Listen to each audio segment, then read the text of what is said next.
Hey everybody, it's Matthew Rory. I'm the head of community here at Null Games. We are a new indie game publisher and we have some games coming out next year, including Athena Crisis, a retro futuristic turn-based strategy game developed by Nakazawa Tech. And I'm joined here today by Christoph Nakazawa.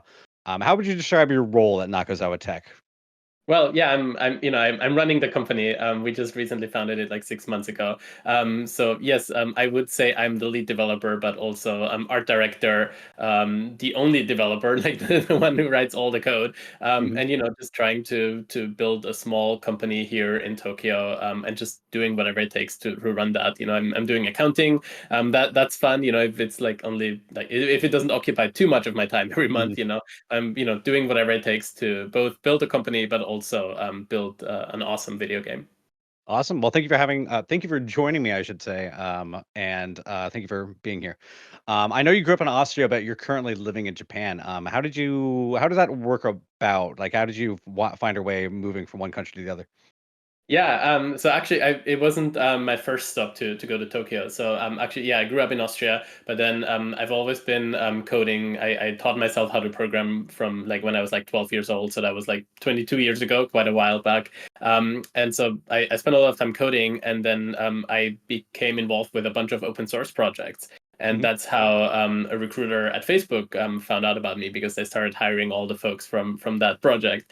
So I ended up actually in the US, in California, spent a couple of years there. But then my wife and I decided we wanted to spend some more time in Europe. So we moved to London. So actually, like, I came to Tokyo, but went to the US and to the UK before. And, the reason we ended up in Tokyo specifically was that we had our first daughter, we were starting a family. And we just thought that, some countries are maybe better than others in terms of like, raising children, in terms of safety and all that sort of stuff. Mhm. At least for like having small children, and raising Sure. small children.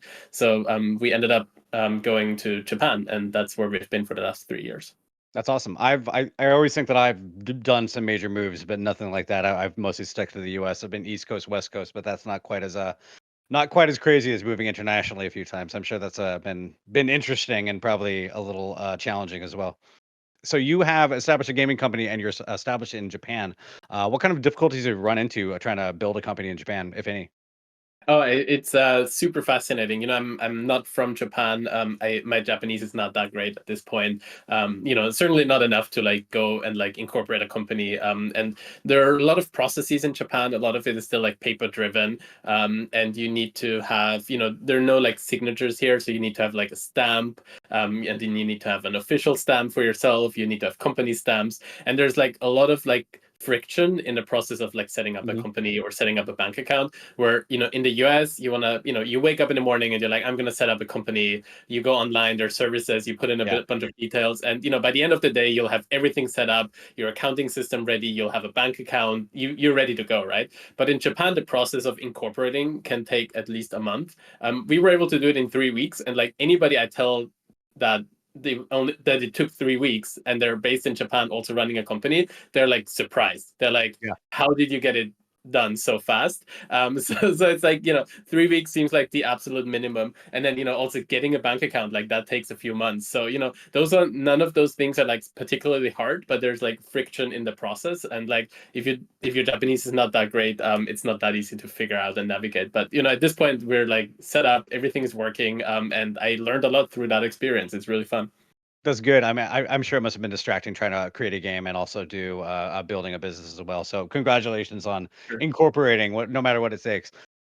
So you've been in tech most of your career, like you said, Facebook. I know you've worked on payment systems before, but you also, I was looking at some of your background. It says you've been actually working on games for the last 20 years as well. And I was curious if you could tell about what the games you were making. Were they published or what really happened to those kind of things? Yeah, no, great question. I mean, that's really the reason why I got into coding. So, I was like 10, I think, when I found out about RPG Maker. I don't know if you know it, but it's I like this kind of, do. yeah, I've it's tried it's it. It's complicated. yeah, it's like a lot of people I think started out like, in the late 90s, early 2000s with like something like RPG Maker. I mean, it's still in use. Like a lot of people are Yeah. still making games, and I think it's such a great entry into like making things, right? Like I think for me, it felt so great to have like a computer and like, not just being able to consume content on the internet, but also actually like creating things and being able to share that with others, right? And so RPG Maker was my first entry, but it's more like visual, so you like click on things and you like put things together. So that is still inspired how, for example, when I'm working on the Athena Crisis map editor, like the ideas of RPG Maker of like having this visual editor where you can like put together your things in like the in like a really smart way. I still stick to those because I think they did a great job there. But basically, I kind of I didn't really enjoy building RPGs because you like RPGs with RPG Maker because you get those binaries and then you have to send them to somewhere. And like at the time, everything had viruses, so it was kind of Yeah. like this thing where the distribution was like really hard. And so when I discovered like the internet more and like learned about how to make websites, I thought maybe I can make games that are like running on the internet and then everybody can just go and use them, right? And so I built a bunch of games that were, in a way like precursors to Athena Crisis, right? Like Mhm. some of them, one of them was turn-based strategy game, another one was like an RPG, and the first two they were really just text-based, and they were just, I think the first one was this rip-off of another game, where it's basically a bet. Like one of my best friends was like playing this browser-based, text-based game, and Mhm. then I looked at it and I'm like, I can do that. And like, no, I was like 13, 14, like nobody believed me, right? And so I just kind of like as a there really like after school every day I was like trying to build like a similar game, and you could register, you could like sign up to join like a castle, and then there were like people in castles and they were like getting resources, building houses and whatever, and then like fighting against each other. Like, so it was like in a way it was like kind of like a text-based turn-based game in a way. Cool. But it's really fun because it's easy to like you build that thing, you put it on the internet, and you can share it with anyone. And so that like that desire to like build games, discovering like how to make web-based games and like being able to share that with anyone, that's kind of like been a key part throughout my career. Cool. I have dabbled in RPG Maker a little bit here and there. I had an idea for a dog-themed RPG, and it is something you can pick up without a lot of knowledge, like not a lot of programming knowledge. But it is the UI on those things are pretty intense. I need to go back and try it again sometime. So I'll take some inspiration from you on that one. And here's a softball one. What is your favorite video game of all time? Yeah, I mean, we can come at this from two angles. Like it's hard to say this is just one, right? Like, so if we Sure. look back at like the games that I played as a kid that I'm like nostalgic for, right? Like Advance Wars is like obviously on top of that list. That's like the major inspiration for Athena Crisis as well, because that's like a game that I'm happy to pick up anytime and like play it for an hour or so. So part of like building an indie game studio is also to celebrate those games that I used to love playing, right? And like by kind of like remaking them in the way that I think you could like remake them nowadays, right? So like all those games like Advance Wars, there's like Banjo and Kazooie, every game that Rare made on like Nintendo, like there's like Blast Corps, like very few people know it, the Donkey Yeah. Kong games, like basically all those first party, and like I guess Rare was kind of like second party to Nintendo, like all those games I love playing. But if you ask me just for like what is my all-time favorite game, I would have to say Elden Ring, just because Wow. that is it's just so perfectly made. Yeah. Like it's just the great thing about it is it doesn't teach you anything. It doesn't like ask you to go through 17 tutorials like for the first hour you just watch like cinematic cutscenes. It just throws you into the game and you have to figure out how to play it, and like there's nothing preventing you from like starting it and just like going to the final boss and like winning the game, right? Like the Yeah. only thing that's holding you back is your own skill or your lack of skill. And so the great thing about beating a game like Elden Ring at the end is like you learned how to play that game, right? And it's not Sure. like, oh, I just clicked through those dialogues and it like I did what it told me to do, right? And so I think in terms of game design, in terms of like the world, the lore, basically everything is just pretty much perfect. So in Yeah. terms of like the actual best game of all time right now, I would say Elden Ring. Wow, that's a bold one. I can't disagree. I would say there's one area it's not perfect in, and that is that it does not have ultra widescreen on PC. But I'm overlooking that for now. I still need to beat that game. I got past the fire giant into the tornado world at the end, and it got very difficulty spiky. So I kind of dropped off a little bit, but I need to go back for sure.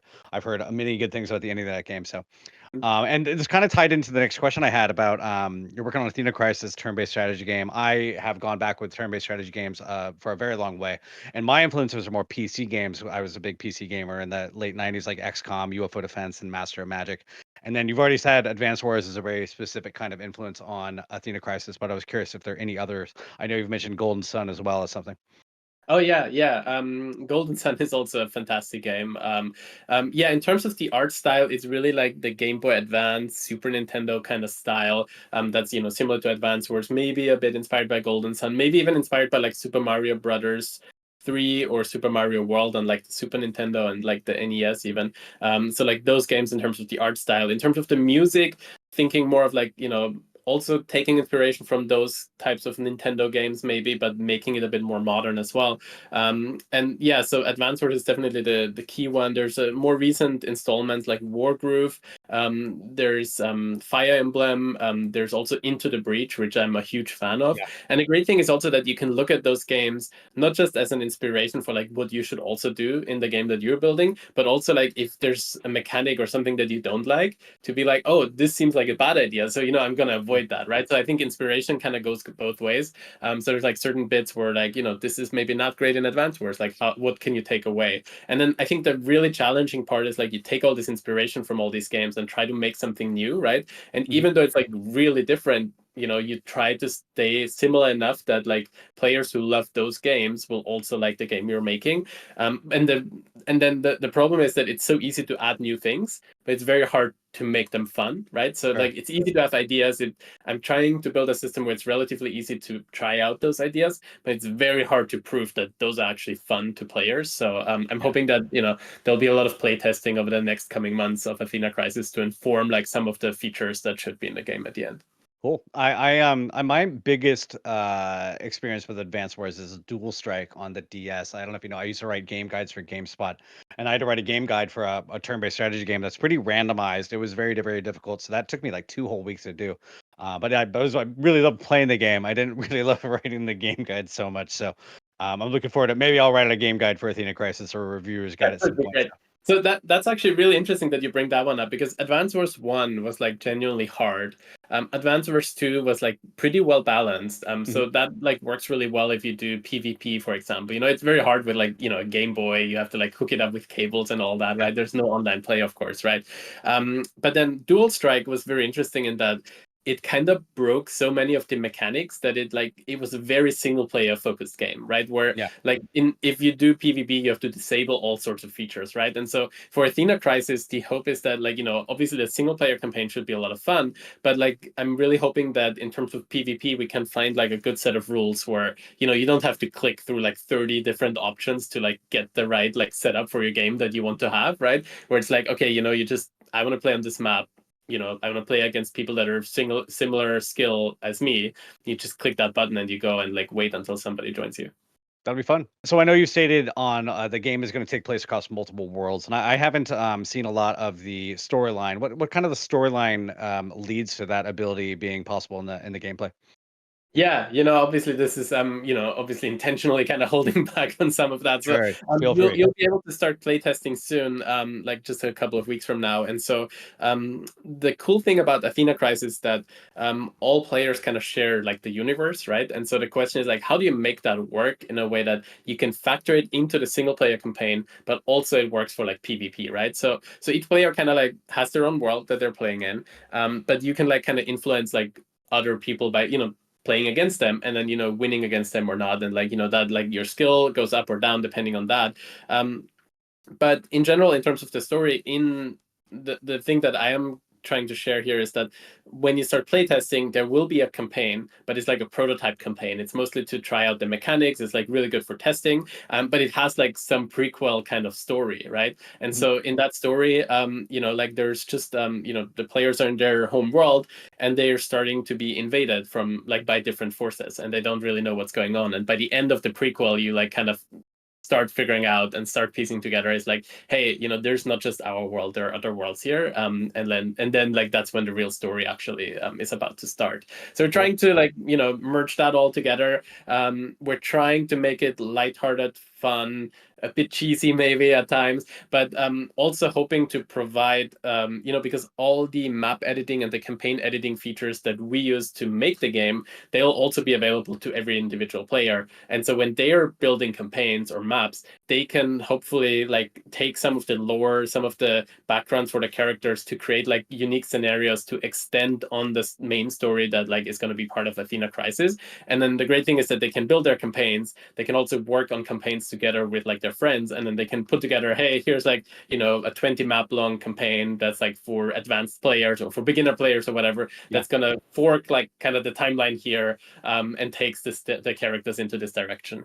So that's overall kind of what I'm going for. We'll see if that works out. No, I look forward to hearing more. I know you're trying to keep some stuff under wraps until we get this playtesting out. So go to athenacrisis.com, sign up for the newsletter, and you might be able to get in on a playtest at some point, sometime this year, hopefully. So what has been the most challenging part of development so far? If there's anything that sticks out at you about being something you really had to overcome that you weren't expecting to be a difficult factor? Yeah, I would say in general, like, so the way that I decided to work on Athena Crisis was like, thinking like 2 years ago was like thinking back to those video games I made as a teenager, and then realizing, hey, I really miss doing that type of work, right? Because I just wasn't really enjoying what I was working on in my day job. And so I kind of got back into like working on a video game. And then given that it started out as like this passion project, one of the thoughts I had is that I want to use a technology stack that I'm really familiar with and build on top of that. So everything I learn, I can actually like really focus on learning those bits. And so I made this kind of silly decision maybe that like I have to just build everything from scratch. So Athena Crisis is not building not using any existing game engine. It's like everything that is there, I built from scratch, and that comes with like so many challenges where you have to like just try to become an expert on like all these systems. So recently I added gamepad support, which is not particularly challenging, but like it takes time to figure out how to go from here's like the raw input from the gamepad, how do you make that work that it like actually moves your unit around on a map. Similar with audio, the audio APIs that I'm working with are not particularly great. I just had this bug where you start playing the music and it would somehow double the music with like slight distortion and slight delay. I think I fixed that now, but those things are really frustrating given that I'm still building on the web platform, where some of those things are like not particularly hard, but they take a lot of time to debug. And then given that I'm trying to make the game work on iPhone, on Steam Deck, on Mac, on Windows, on like all these platforms, the platform differences can also just be like very discouraging at times, where you might have a feature that works great on your Mac desktop, but then on like your iPhone, like somehow it's just not working. And so digging through those is just one of those things that's way less fun than actually building the game. I'm sure. And you're building it all on JavaScript, correct? And that's kind of That's how you're so everything from portable. scratch. Yeah. Not a super technical engineering kind of person, but I know a lot of people. I've seen your Twitter feed. Everybody's really interested in learning more about it. If you're listening to this and you're really curious, go to Christoph's Twitter feed, and you'll see a lot of updates about the development of Athena Crisis, and also a lot of the tech that's going into it as well. Yeah, Yeah. just adding to that, I did 2 talks previously about how I'm building Athena Crisis in general, and then one specific talk about how I'm building the AI for Athena Crisis. And so, part of this journey of me really getting into the games industry, from like general tech and big tech into like the games industry, is also like trying to just learn how to build everything from scratch, because I feel like if I'm understanding the fundamentals, it will help me and hopefully a larger team in the future like build better games. And I'm also hoping to just share back what I'm learning and like take everyone with me on that journey. So there's talks on YouTube, and there's a newsletter on athenacrisis.com where I'm like giving updates about the development. And then I'm trying to share whatever I can about development. So feel free to ask me on Discord if there's anything you're interested in. Yeah, and if you are watching this on YouTube, on our Null YouTube channel, I'll try to put those links to those YouTube videos in the description down below. I see people doing this on YouTube all the time, but I've never done it before, so check the description for links to those YouTube talks. So curious about your feedback and trying to build back to the community. I had a question for you, that because I was reading your blog and you had a very long kind of detailed talk about your adventures in management. And I know not everybody likes to manage other people. Not everybody has a skill for it. You seem very thoughtful about it, and take a lot of time to do things deliberately. And I know I was a producer on Fallout New Vegas, and I helped deal with helped to manage engineers, programmers, artists, and animators. And I was curious if your management style from working solely with engineers, have you had to change that at all on Mhm. Athena Crisis? Because you are working with artists and you're working with the creatives, and I was curious if you've noticed any differences there between solely engineers and working with a multi-variety kind of group of people. Yeah, this is a great question. And like, honestly, that is also one of the reasons why I wanted to make this change from big tech to starting like an indie game studio. Is that, I'd been managing teams for like 6 years, and it's really, it has been one of the most rewarding experiences of my life. But at the same time, when you're managing an engineering team, you're only solving engineering problems and whatever problems those engineers have, right? And so the difference here is that it just feels so fun to work on all the aspects of like a video game that are across all the disciplines, right? It's not just Mhm. engineering. You get to be involved with like the design, with the art, with the music, the sound effects, the story, and accounting, as I said earlier. Yeah, I'm So sure. all of these things, and so that just feels incredibly interesting, and I feel like I'm really broadening my horizon. I'm also just learning about, not just learning how to work with artists, but also trying to get better at art. I'm not a good pixel artist. I cannot make things from scratch as easily, but I can take what the pixel artists are working on and like make modifications to it, and so that's been Sure. like really fun, for example. So yeah, it's a wholly different experience. And the one of the major things that's different is also that if you're managing at a large company, you tend to be kind of stuck in like meetings a lot, and like depending on what you're working on, those can be great, or you can feel like, oh, I'm not sure if it's worth my time to spend the whole day in meetings, right? Because the any outcome that you achieve in like a meeting with people, it might take months to see that change, right? And so I'm pretty impatient, while it's really rewarding when you like see those changes over like a long period of time. um I also just really enjoy, sitting in front of my computer, working one on one with somebody on like the art, or like just go and write code, and it just feels to me like I'm doing 1% of the work every day, rather than you know talking to people about doing that Yeah, 1% of the work sure. over a certain period of time. So that's a big change, and I've that's cool. had, yeah, my job experience. My last company was very meetings heavy. I was about 15 to 20 hours a week sometimes, just all meetings, like all hands and everything like that. And here at Null, we're much more kind of stripped down. Like we don't really have a lot of all hands. We have a few meetings a week, and it's very difficult to kind of get a feel sometimes for. I kind of like a little bit of balance between those, but everybody has their own style, and that's what we're all, especially learning with remote work.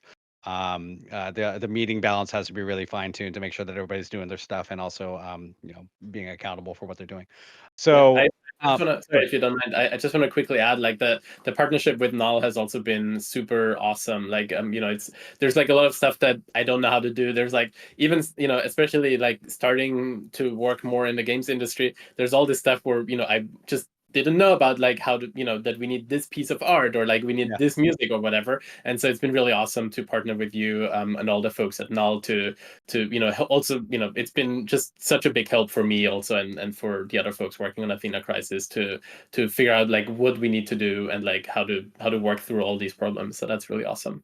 Yeah, I'll give most of the credit there to Kareem. He's our head of marketing. He's super smart. He knows, he's got spreadsheets, not even spreadsheets. He just kind of knows exactly what you need for a launch, and he's been working extra hard getting all this kind of processes set up. So shout out to Kareem. We also have a Q&A with him on our website if you check it out. And also if you want to work with us, we are accepting pitches, null.com/pitch.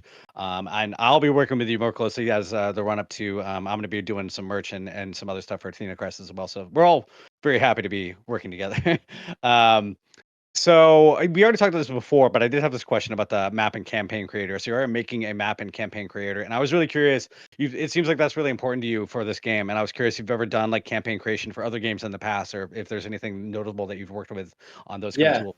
Yeah, as I mentioned, like RPG Maker has been like stuck with me and has always been a big inspiration. One of the games that I made as a kid, was also I tried to build those visual editing tools, and the reason here is, not necessarily just, oh, I want to provide this to the player, right? Like I think in general, like if you're building a game, you try to have this holistic experience, and I do feel like the editing capabilities should be part of it. But also while I'm working on the game, I've always been a front-end engineer. That's kind of how I got into like the tech industry. I always like enjoyed so much like figuring out what should things look like, right? Like make Mhm. sure everything on the screen, every button is intentional, every pixel is kind of like perfect. Maybe that's also why I like pixel art so much. Sure. And so there's a lot of these editors that tend to be like super complex, or if you don't have them, you like find yourself working in like some weird file formats that you don't really understand, and you change like a number from here to there, and you're like, I don't know what it does, but it kind of changes my thing, right? And so while I'm developing, I just want to have those tools by my side that help me go faster, right? And so, for example, the map editor has like this focus on you just load it up, it's instant, and then you drop a unit here, you drop an opposing unit there, and then you Mhm. just press one button and you're right in the game, and you can like attack each other or whatever. And so whenever I need to like test anything about the game, I just go into the map editor, put together my scenario, save that, and then I can just jump in and out within, like 100 milliseconds, really. Like I just Yeah. press a button, go in and out. And so it's super useful for like making the game rather than spending all this time in like some files that are like hard to modify, right? And so like it takes a lot of time to build those systems, but then they save even more time during development. And then, if I'm building them for myself, I want them to just work really well. And I have this kind of, maybe that's a bit of a tick where I when I'm building user interfaces, maybe they're not perfect, and I'm not a designer. I'm still more of an engineer from an engineering mindset, but I want them to feel polished. So even if I'm building user interfaces for myself, I want them to feel good when I'm using them. And Mhm. so in the end, it just makes sense to build those tools for myself and for others while we're developing Athena Crisis, and then also make them so that they can be shared with others, and then make them so that anything that you can experience in the game is also part of those map and campaign editors, so that you Mhm. can create scenarios that are exactly like you could literally recreate the exact same campaign as the main campaign that will be part of Athena Crisis. And I'm just like really focusing on giving all those tools in a visually polished way that Sure. is like not too overwhelming. That's kind of like the aspirational goal.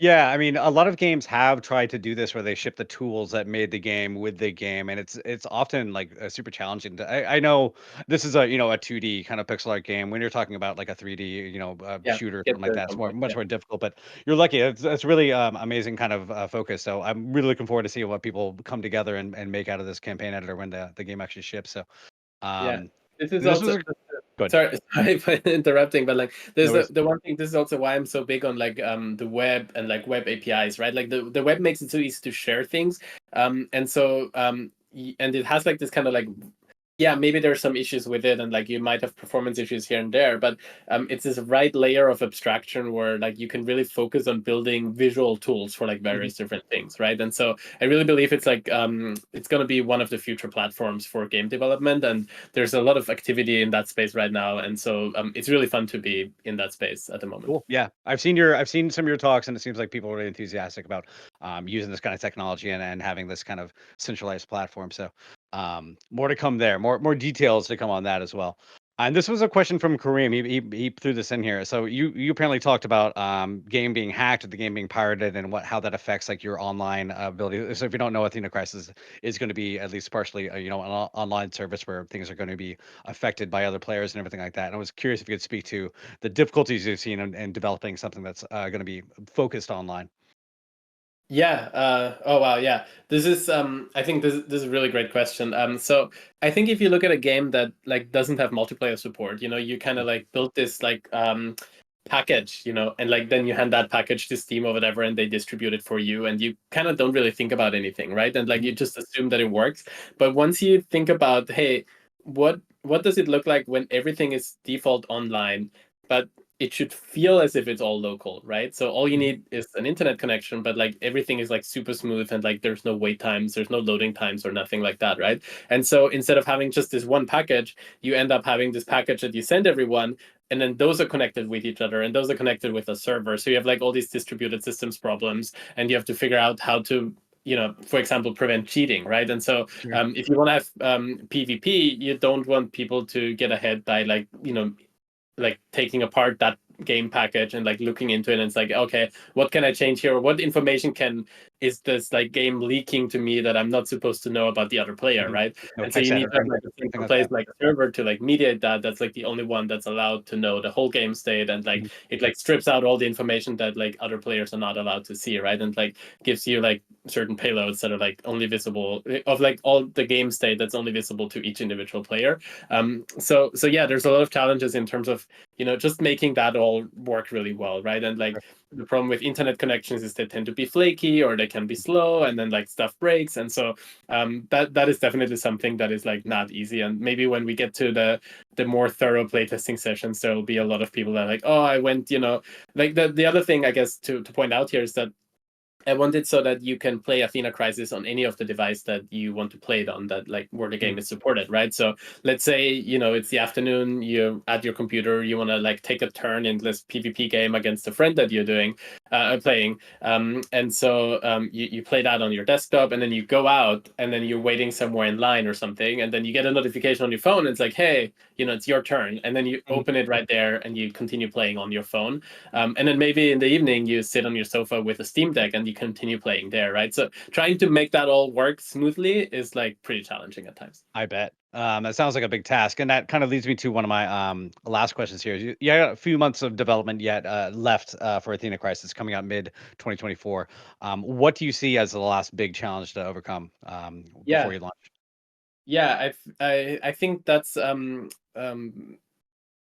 probably related to like making the story and the whole interaction between players and the parts of the game design, the balancing like work really well. So once you see the game in its current state, you'll see that a bunch of things are like really polished and they work really well in terms of like the gameplay itself. But there's still there's like way too many units. They're not like differentiated enough. There's like all these concept ideas where it's like they're all in the game right now and it kind of makes sense to me, but they're not, for PvP, you kind of need to strip things down, or you need to like make things more special, or like put some limitations on it so that it doesn't get too overwhelming. So I think now like that all the core systems are kind of there. It's mostly about making it like a really complete package, and then finally while the story is like almost finished in terms of like how it goes from how it progresses, like we know kind of the character profiles and all that.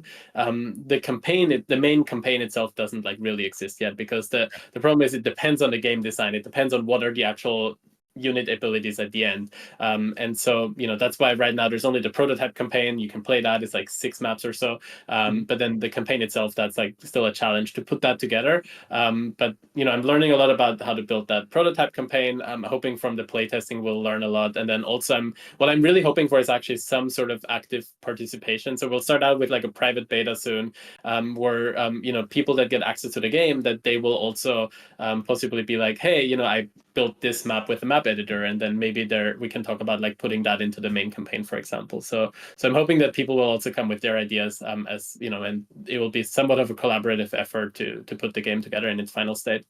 That sounds really fun. So if you want to get in on that, go to athenacrisis.com. You can sign up for the newsletter. You can join the Discord. And that Discord is very popular, and being a lot of feedback coming through there already. So I assume when the early access or playtest phase comes out, a lot of people will be popping up to add more features to the game as well. So that was the last question I had. So thank you very much, Christoph, for joining me today. I really appreciate it. Thank you so much. Yeah, and also just a final thing, maybe Sure. wishlist the game on Steam if you Yes. like where this is going. I will add a link to that to the description here on YouTube as well. Yes, wish lists are really important for games like this. So please do go to Steam, find Athena Crisis on Steam. You'll find it, wishlist it, and we'll be in touch in the future as well. So that was all I had for today. Thank you for watching, and please check out athenacrisis.com for plenty more information about the game, as well as null.com for more Null news. Thank you so much, Christoph Nakazawa. Appreciate you joining me. Thank you so much.